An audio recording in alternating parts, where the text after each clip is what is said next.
அடுத்து யாரு? சிவபெருமான் கடைசியா காட்டினாங்க. இந்த செய்தியை சொல்லிவிட்டு என்னுடைய வார்த்தைகளை நான் நிறைவு செய்கிறேன். சிவபெருமான் இவர் என்னப்பா கரெல்லாம் வச்சிருக்கிறாரு கேட்டார். ஐயா கூட கேட்டார், மகுட முடியா கேட்டார்.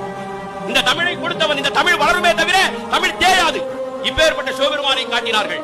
இவர் என்னப்பா சொல்றாரு? நமச்சிவாய வாழ்க, நாதன் தாழ் வாழ்க, இமை பொழுதும் என் நெஞ்சில் நீங்காதான் தாழ் வாழ்க, ஆகமமாகி நின்றண்டிப்பான் தாழ் வாழ்க, ஏகன் அநேகன் இறைவனடி வாழ்க. என்னப்பா விளக்கம் கேட்டான் சுல்தான் முகமது புகாதிர். சொன்னாரு, ஏகன் என்றால் இறைவன் ஒருவன். அப்படியா? குரான் கூட அதான் சொல்லுது. அல்லாஹ் ஒருத்தன் தான் குரான் சொல்லுது. சரியா சொல்றாரு? வேற என்ன சொன்னார்?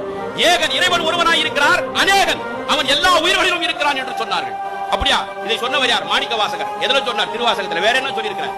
அடங்கியவர்களுக்கு அப்பா போற்றி, இத்தி தண்ணின் கீழ் இரு மூவருக்கு அத்திக்கருடைய அரசே போற்றி, தென்னாடுடைய சிவனே போற்றி, எந்நாட்டவருக்கும் இறைவா போற்றினார்.